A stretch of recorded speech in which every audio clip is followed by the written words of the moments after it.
नमस्कार। आज मैं फिर आपके सामने अपराध की एक और घटना लेकर आया हूं। आज के अपराध की घटना भी ब्लाइंड मर्डर्स के सीरीज की अगली घटना है। ब्लाइंड मर्डर्स की सीरीज में अब तक जो मैंने अपराध की घटनाएं बताई हैं, उन सब में शुरुआत में कोई ये बताने की स्थिति में नहीं था, न घर वाले और न ही पुलिस वाले, कि दरअसल अपराध किया किसने है। इसीलिए इसे अंधा कत्ल, ब्लाइंड मर्डर या जिसको वो कहते हैं कि अज्ञात हत्या कहा जाता है। आज का वाकया आगरा का है। तारीख थी 9 अक्टूबर 2015। मोहल्ला था आगरा का सुरेश नगर का कोठी नंबर 1 इलाके में बहुत फेमस मकान। वहां से कंट्रोल रूम को यह सूचना मिली कि कोठी नंबर 1 में रहने वाले रिटायर्ड डीआईजी सैयद अब्दुल कादिर की हत्या हो गई। सैयद अब्दुल कादिर के बारे में आगरा की पुलिस भी, आगरा के लोग भी ये जानते थे कि ये शहीद वीर अब्दुल हमीद के साथ, जब वीर अब्दुल हमीद की शहादत हुई थी उस समय ये उनके साथ बिल्कुल नई नौकरी या इनकी जिसको कहते हैं इनका रिक्रूटमेंट बीएसएफ में हुआ था और वो ऑलरेडी आर्मी में शहीद वीर अब्दुल हमीद आर्मी में थे। दोनों बहुत अच्छे और जिगरी दोस्त भी थे। उनकी उम्र ज़्यादा थी। ये बिल्कुल नए बीएसएफ में गए थे और बीएसएफ के डीआईजी होकर ही ये सेवानिवृत्त हुए थे। जैसे ही कोठी नंबर 1 सुरेश नगर में रिटायर्ड डीआईजी सैयद अब्दुल कादिर की हत्या की खबर हुई, पूरा पुलिस प्रशासन वहां पहुंच गया। क्या एसएसपी, क्या डीआईजी, क्या आईजी, सभी मौके पर पहुंच गए। मौके पर मकान का सामान बिखरा हुआ था और गला दबाकर, बल्कि स्ट्रेंगुलेट करके सैयद अब्दुल कादिर साहब की हत्या हुई थी। बिखरे हुए सामान से ये लग रहा था कि जो डे लाइट हाउस रॉबरी होती है, हाउस रॉबरी करने वाले गैंग ने पैसे, गहने या बाकी किसी धनराशि के लालच में या उसको देखकर या उसकी सूचना पर कि यहाँ बहुत पैसा मिल जाएगा, घर में घुसे होंगे। कादिर साहब ने विरोध किया होगा और गला दबाकर उनकी हत्या कर दी गई। पुलिस ने उनके बेटे से, जो बाहर रहते हैं, उनसे संपर्क किया टेलीफोन से।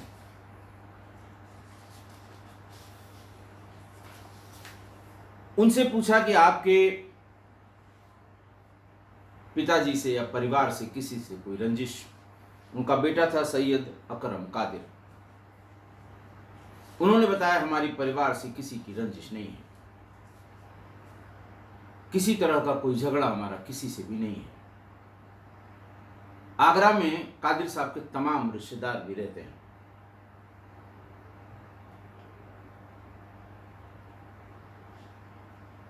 सारे लोग, ये खबर जंगल में आग की तरह फैल गई। सारे लोग उनके घर पे इकट्ठा हो गए। बातचीत के दरमियान या पूछताछ के दरमियान पुलिस को जानकारी हुई कि कादिर साहब यहाँ अकेले रहते थे। उनकी सेवा शुश्रूषा के लिए एक महिला, जो डोमेस्टिक हेल्प होती है, नसरीन उसका नाम था, नसरीन वहाँ रहा करती थी।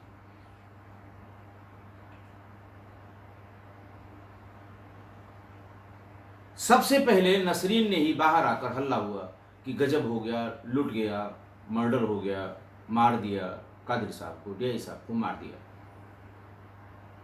पुलिस ने उससे पूछताछ की।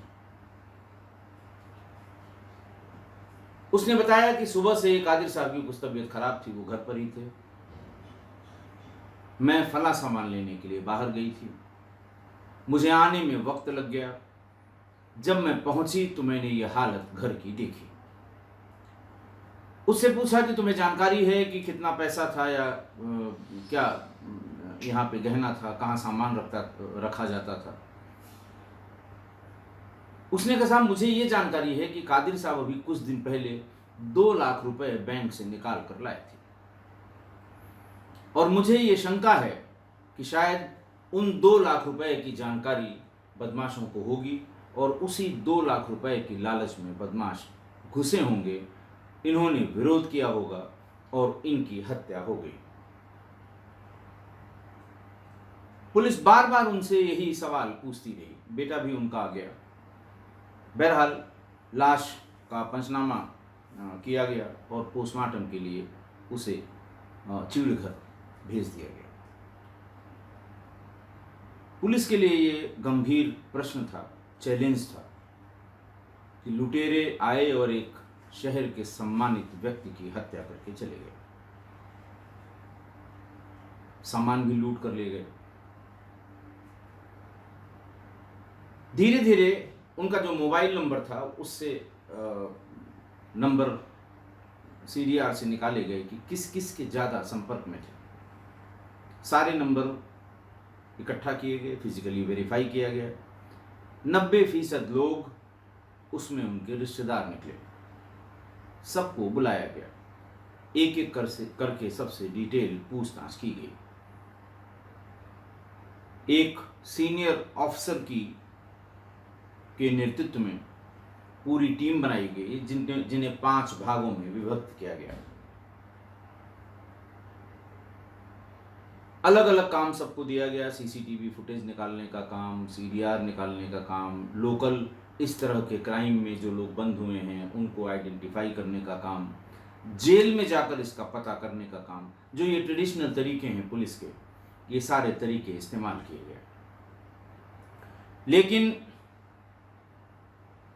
3 दिन 4 दिन तक कतई पता नहीं लगा कि ये किसने किया, क्यों किया। लेकिन पुलिस ये मान के चल रही थी कि ये लूट के लिए की गई हत्या है।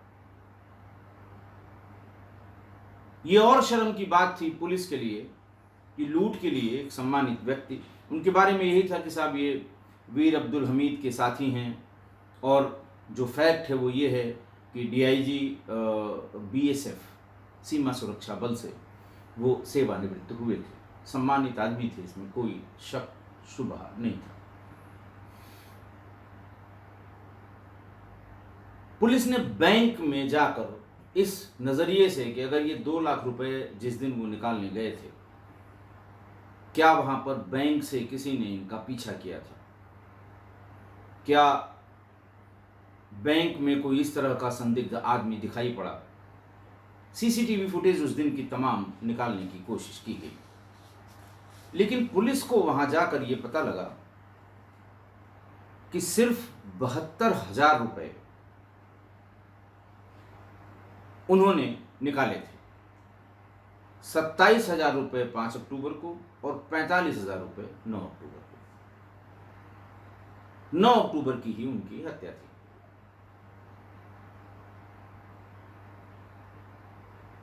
दूसरी बात सीसीटीवी फुटेज से, एक तो ये बात गलत हुई उसकी नौकरानी नसरीन की कि वो 2 लाख रुपए निकाल कर लाए थे और पैसे के लिए उनकी हत्या कर दी गई। दूसरी बात जो उसने कही कि वो दिन भर घर में थे, सीसीटीवी फुटेज से ये लगा या ये साबित हुआ कि नमाज के वक्त वो घर से निकलकर मस्जिद तक गए थे। 1:30 बजे वो निकले थे और 2 बजे के आसपास घर आए थे, 2:30 बजे वापस आए थे। सीसीटीवी फुटेज से इस बात की पुष्टि हो गई। 2 चीजें अब तक ऐसी निकली जिसमें यह साफ लगा कि नसरीन ने की जानकारी गलत थी या नसरीन जानबूझकर झूठ बोल रही थी। पुलिस की टीम ने सीसीटीवी या वीडियो कैमरा लगाकर पूरे घर की तलाशी ली। 2,500 रुपए घर में लेडीज पर्स में और जेंट्स पर्स में 22,000 रुपये सुरक्षित मिल गए। 19,000 रुपये का खर्चा, वो जो खर्चे की डायरी रखते थे कादिर साहब, उसमें 19,000 का खर्चा लिखा हुआ था। यानी अगर नसरीन की बात सही मानी जाए कि पैसा निकाल कर लाए थे, पैसे की जानकारी थी, बदमाश पैसों के लिए आए और लूट कर ले गए, तो जितना पैसा कादिर साहब ने बैंक से निकाला था उसका एक एक पाई का हिसाब मिल गया। उसमें से कुछ भी चोरी या लूट नहीं की गई, उस रकम में से कुछ भी चोरी या लूट में नहीं गई थी।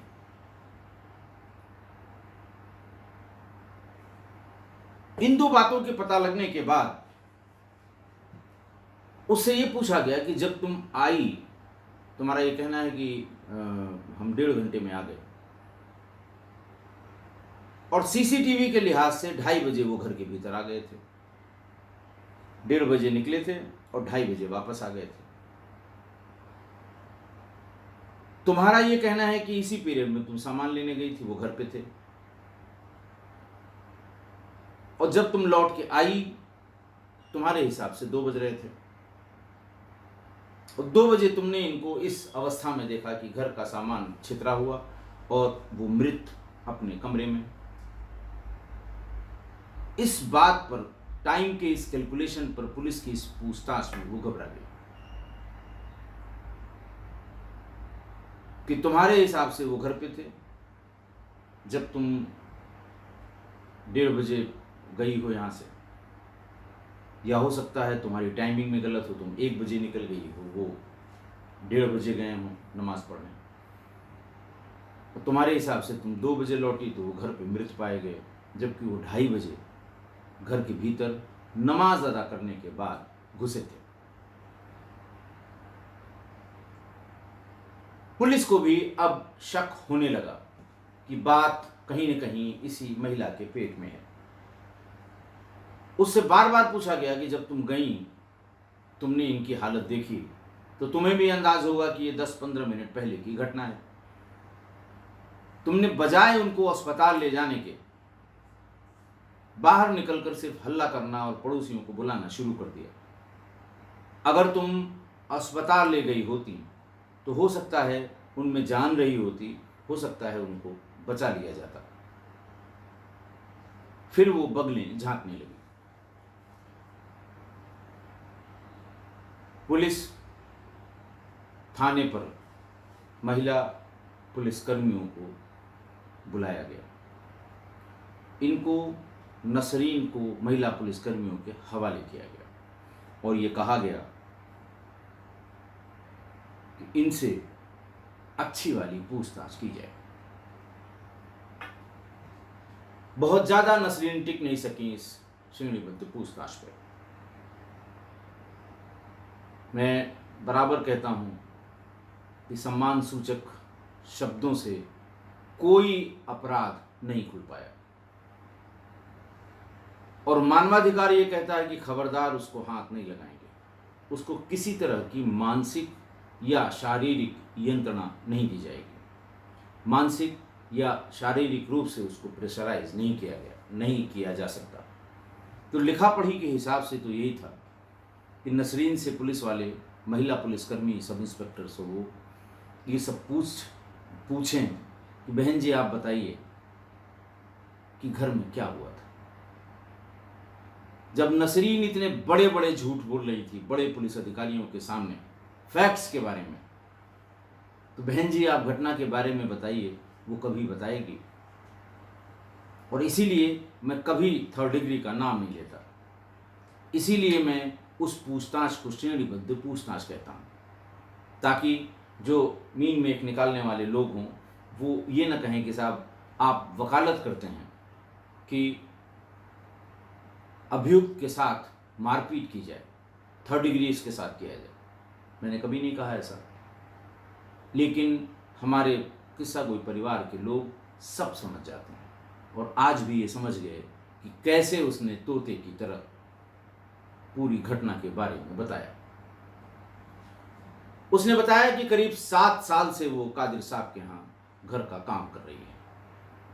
कादिर साहब की पत्नी की मृत्यु के बाद बेटा उनका बाहर रहने लगा। घर का कामकाज और खाना देने के लिए, उनके दवा इलाज के लिए, उनकी सहायता करने के लिए घर वालों की सहमति से 7 साल पहले वो मकान में आई। कादिर साहब के मकान के एक पोर्शन में वो रहने लगी। उससे किसी तरह का कोई किराया नहीं लिया जाता। 2,500 उसकी पगार थी, 2,500 रुपये उसकी तनख्वाह थी, 2,500 रुपये उसका पारिश्रमिक था जो उनकी वो देखभाल करती थी। इस बीच में रिश्तेदारों ने ये बताया कि साहब करीब 3 साल बाद या 4 साल बाद वो रिश्तेदारों के साथ दुर्व्यवहार करने लगी। जब भी कोई रिश्तेदार कादिर साहब से मिलने, उनका हाल चाल लेने आता था, जो दूर से आता था, जिसको रुकना होता था, उससे आते ही पूछती थी कितने दिन रहोगे, तुम कब वापस जाओगे। उसको यह अधिकार नहीं था, लेकिन वो पूछने लगी। ऐसे अनजान लोग जो उनसे मिलने आते थे, या उनके जानकार लोग, मिलने वाले, उनके बैचमेट, उनको बाहर से ही कह देती थी बेटे के पास गए हैं। मोबाइल उनका अपने पास रखने लगी।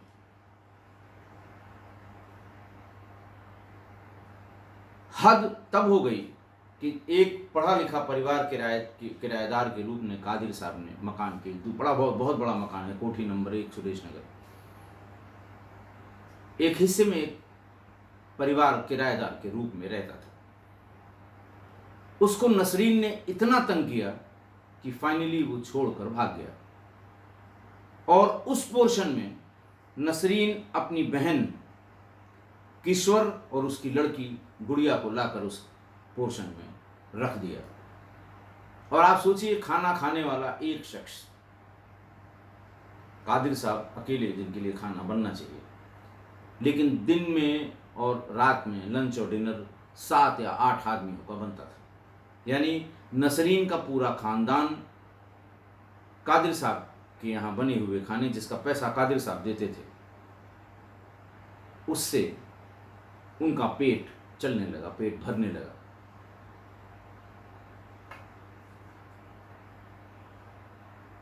और जब ऐसा लगा, जब उसकी तमाम जातियां 7 साल में इतनी हो गईं और उसने अपने आप को अपने रिश्तेदारों में और मोहल्ले में ये कहना शुरू कर दिया कि मैं इस मकान की मालकिन हूँ, तब रिश्तेदारों के उनके होश फाख्ता हुए और ये बात धीरे धीरे कादिर साहब की जानकारी में लाई गई। लेकिन कादिर साहब बहुत उसकी शिकायत सुनने के मूड में कभी नहीं रहे। लेकिन जब सारे रिश्तेदारों ने मिलकर ये बात कही तो उन्होंने कहा कि आपको बहुत अच्छे लोग मिलेंगे। सब रिश्तेदारों के यहाँ कोई न कोई ऐसा आदमी है जो आपकी अच्छे से देखभाल करेगा, बहुत कम पैसे में करेगा, केयर करेगा, हम लोगों का दबाव उस पर रहेगा, हम लोग देखते रहेंगे, आप इसे फ़ौरन हटा दीजिए। लेकिन कादिर साहब एक तरफ एक कान से सुनते थे, दूसरे कान से निकाल देते थे। आप समझ ही गए होंगे क्या रिश्ता रहा होगा कादिर साहब का नसरीन से। बहरहाल सीसीटीवी फुटेज, फ़ोन की CDR, बैंक अकाउंट, बैंक की फुटेज, इन तमाम इलेक्ट्रॉनिक एविडेंस, और वो दुपट्टा, एक दुपट्टा वो अपना खाना वाना बनाते समय छोड़ देती थी किचन में, और उस दिन उसी दुपट्टे को किचन से लाकर कादिर साहब की गला घोंटकर हत्या कर दी थी, अकेले ही की थी। कादिर साहब इस बीच में अस्वस्थ थे। 2014 से वो थोड़ा परेशान थे। उनको हल्का सा जो पार्शियल पैरालिसिस होती है वो हो गई थी। डायबिटीज़ के पुराने मरीज़ थे। ढेर सारी दवाएं भी यही दिया करती थी।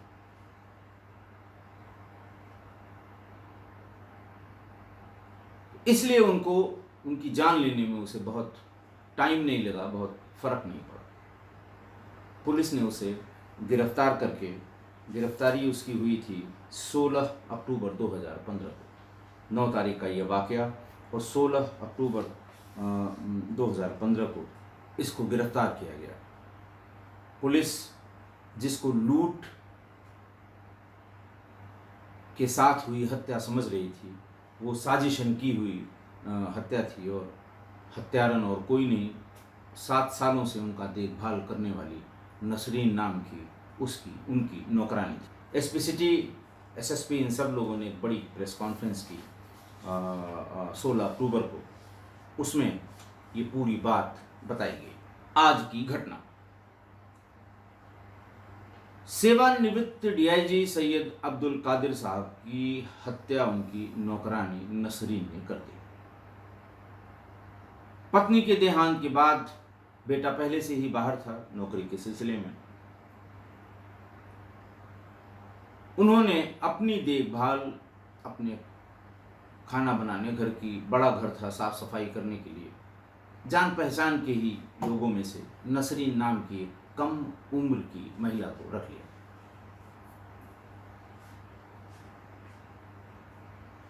साल 2 साल बाद ही रिश्तेदार शिकायत करने लगे कि बदतमीजी करती है। ममेरे और मौसेरे भाइयों के परिवार ने कादिर साहब को यह भी बताया कि घर आते ही ये कमरे में या ड्राइंग रूम में बैठने से पहले ये पूछती है कितने दिन रहोगे, कब जाना है। ये सब ऐसी बातें हैं जिनको कभी भी अच्छा, किसी भी समाज में या किसी भी परिवार में अच्छा नहीं कहा जा सकता कि आदमी घर के भीतर घुसा नहीं, उससे सवाल किया जाए कब तक रहोगे, कब जाओगे। दूसरी बात, रिश्तेदारों के जो बयानों में लिखा हुआ है कि जैसे अगर कोई बुजुर्ग आदमी उनके समय का, उनका मिलने वाला आया और नसरीन चूंकि 7 साल से उसे पता है कि कौन इनमें से तबीयत खराब है, कौन इसमें बिल्कुल ठीक है, अगर वो डायबिटिक पेशेंट है तो ज़रूर उसको चीनी वाली चाय देगी, भले ही वो एक सिप लेने के बाद उसे छोड़ दें। खाने में कुछ न कुछ मीठा जरूर देगी। सब्जी बनाएगी तो उसमें आलू और चावल, खाना बनाएगी तो आलू चावल जरूर होगा। और जिसके लिए ये पता है कि ये घी तेल इनके लिए बिल्कुल मना है, हार्ट के पेशेंट हैं, उनको जरूर झोंक के घी या तेल डाल के वो प्रिपरेशन बनाती थी। दिमाग देखिए, मैं इतनी बातें इसलिए बता रहा हूं, आप देखिए कि घर में रहने वाली, सेवा करने वाली एक डोमेस्टिक हेल्प ने कितना दिमाग लगाया। जो उनका किराएदार बहुत दिन से था, उनकी बहुत मदद करता था, उनकी केयर करता था, डॉक्टर्स के पास ले जाता था, उनके तमाम जो हाउस टैक्स, बिजली का बिल, गैस के सिलेंडर, ये सब जो किराएदार करता था, उसको इतना तंग किया। वो बेचारे कहते रहे कादिर साहब से, लेकिन कादिर साहब ने एक कान से सुना, एक कान से निकाल दिया। इतना तंग किया कि वो छोड़कर चला गया। उसके पीछे मंशा ये थी अपनी बहन किशोर और उसके परिवार को उसी हिस्से में लाकर बसा देना, वो भी बिना किराए के। खुद भी बिना किराए के रहती थी उसी मकान में, और बहन के परिवार को भी उसने बिना किराए के वहीं लाकर रख दिया। मैंने बताया कि खाना खाने वाले अकेले कादिर साहब, जिनका खाना बनाने के लिए ये रखी गई थी, उस घर में 7-8 आदमियों का सुबह शाम खाना बनने लगा। सामान सब कादिर साहब का, पैसा सब कादिर साहब का। आखिर क्या वजह थी कि कादिर साहब नसरीन की इतनी बदतमीजियां बर्दाश्त करते जा रहे थे? अब आप खुद ही समझ लीजिए, क्यों मेरे मुंह से कहलवाएंगे।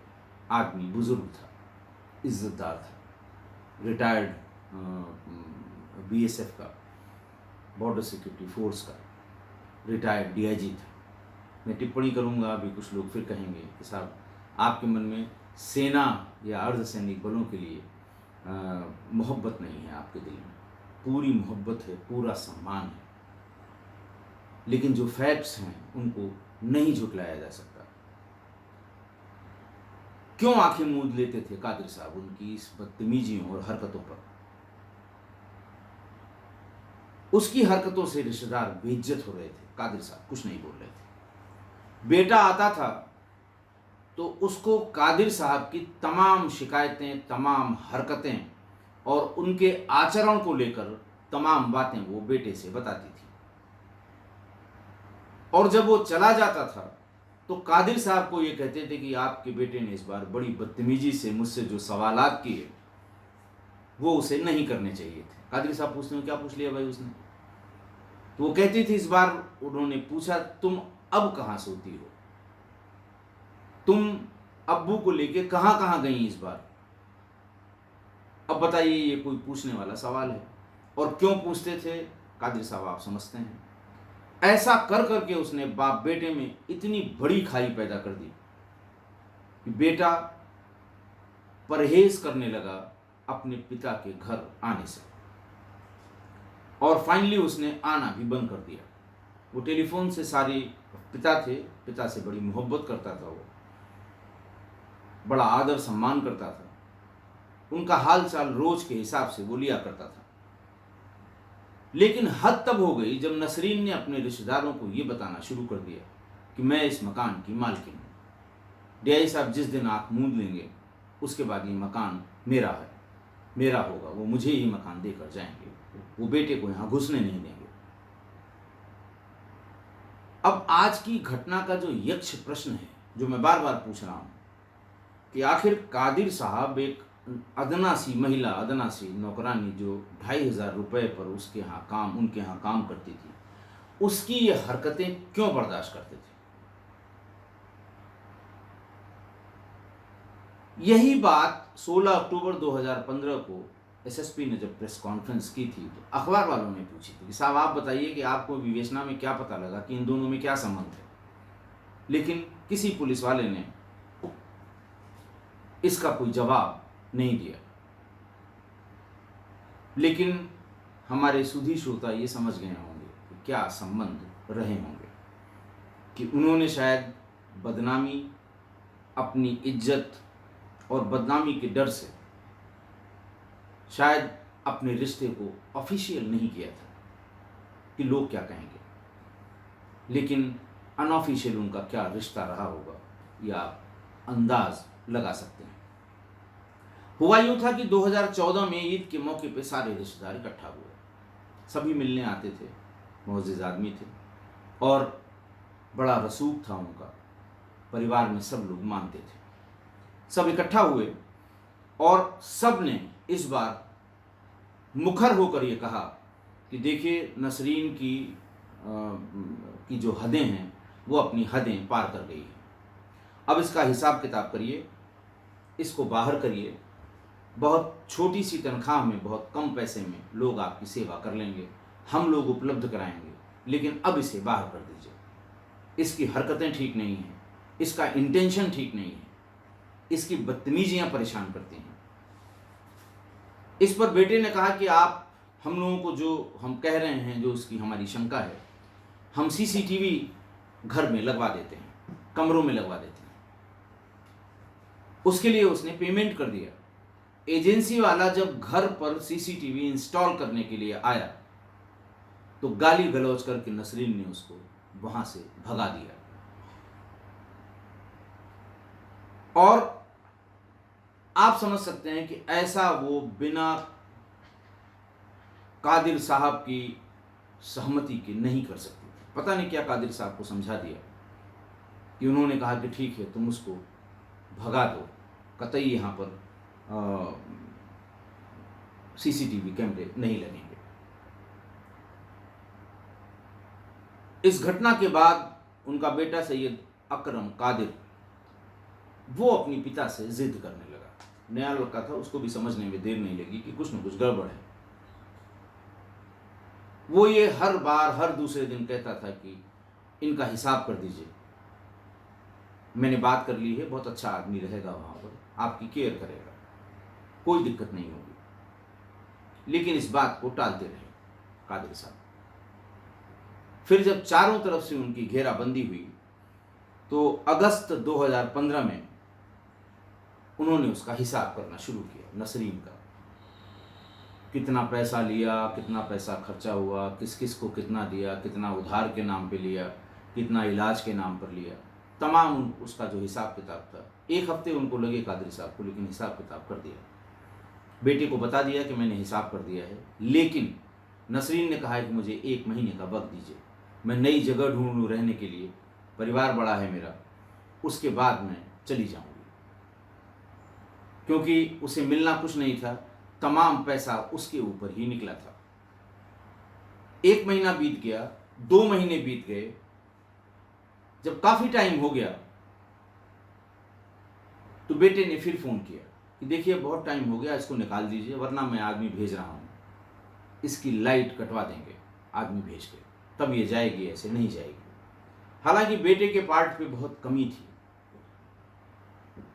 जब उसको इस सारी समस्या का पता था तो वो खुद छुट्टी लेकर आता, 10-15 दिन रुक के इस समस्या का समाधान कर देता। लेकिन हर काम वही टेलीफोन से, समय की कमी, हो सकता है पत्नी उसके आने को तैयार न हो रही हो, कुछ भी हो सकता है, ये वही जानेगा। लेकिन उसे जो पर्सनल केयर अपने पिता की करनी थी वो नहीं हुई। जैसे ही उसने कहा कि हम आदमी भेज रहे हैं, कल वहां की लाइट कटवा दीजिए, तब ये जाएगी, ऐसे नहीं जाएगी। ये बात कादिर साहब ने नसरीन को बुलाकर कह दी कि भाई वो कल भेज रहा है, बेटा साहिबजादा कल आदमी भेज रहा है, तुम्हारे यहाँ की लाइट काटी जाएगी। तभी नसरीन ने दिमाग लगा दिया कि अगर कल तक इनका काम तमाम न हुआ तो मैं बेदखल हो जाऊंगी, जो मैं मालकिन समझ रही थी वो सड़क पर आ जाऊंगी। इससे ये समझना चाहिए कि एक महिला जो डोमेस्टिक हेल्प के लिए घर में आई है, उसको इतना महत्व देना और उसके जाल बट्टे में फंस जाना, ये कादिर साहब के लिए बहुत महंगा पड़ गया। उन्हें अपनी जान से हाथ धोनी पड़ी। अब अगर रिश्तेदारों की माने, किसी ने खुल के नहीं कहा, लेकिन रिश्तेदारों की माने, आस पड़ोसियों की माने, तो कादिर साहब का ये बुढ़ापे का इश्क था जो कादिर साहब की जान ले गया। नसरीन की या किसी डोमेस्टिक हेल्प की 1 गलती, 2 गलती, 3 गलती बर्दाश्त करनी चाहिए। अच्छे आदमियों की कमी रहती है। लोग नहीं चाहते कि उसके यहाँ काम करने वाला आदमी जो इतने दिनों से उसके यहाँ काम कर रहा है, उसे हम यूं ही निकाल दें। 1, 2, 3 गलतियां तो समझ में आई, लेकिन उसके बाद की गलतियां और बहुत बड़ी बड़ी गलतियां बर्दाश्त करना और उसे उस समय न निकालना, यह कादिर साहब की बहुत बड़ी चूक थी। किस्सा कोई परिवार के लोगों को यही कहूँगा कि घर में अगर बुजुर्ग हैं, बच्चे सब अपने अपने जीविकोपार्जन के लिए बाहर रह रहे हैं, तो नेचुरली उनकी हेल्प के लिए किसी न किसी को रखा जाता है। किसी भी डोमेस्टिक हेल्प को, महिला हो, पुरुष हो, लड़का हो, लड़की हो, रखा जाता है। लेकिन ये हमेशा दिमाग में रखिए, ध्यान में रखिए कि कभी बुजुर्गों को इन पर डिपेंडेंट न होने दीजिए। ऐसा न हो कि फिर उनको ये लगे कि अगर ये निकाल दिया गया, अगर ये चला गया तो मेरा क्या होगा। कभी उनको डोमेस्टिक हेल्प पे डिपेंडेंट मत होने दीजिए, नहीं तो वो मालिक बनने लगेंगे, कतई देर नहीं करेंगे। उन पर निगाह रखिए, वरना दीन, ईमान और जान सब चली जाएगी, कुछ नहीं बचेगा।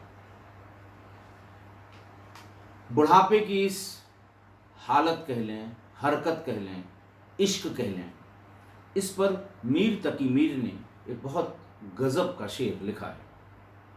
इसी उम्र पर, उम्र के लिए अब शब्द का उन्होंने इस्तेमाल किया है कि अब जो एक हसरत ज़वानी है, अब जो एक हसरत जवानी है, उम्र रफ्ता की ये निशानी है। इस उम्र की यही निशानी है कि ये जवानी की हरकत करने लगता है। मीर तकी मीर साहब को सलाम। अरसा पहले, ज़माने पहले, उस ज़माने में लोग इंटरनेट पे, व्हाट्सएप पे, मेल पे पढ़ के ज्ञान नहीं प्राप्त करते थे, उनको ज़मीनी ज्ञान होता था। इसीलिए उन्होंने ये शेर लिखा था।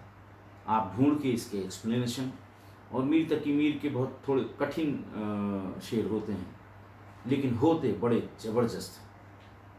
आशा है आप मेरी इस बात से सहमत होंगे। आज के लिए बस इतना ही। बहुत बहुत धन्यवाद।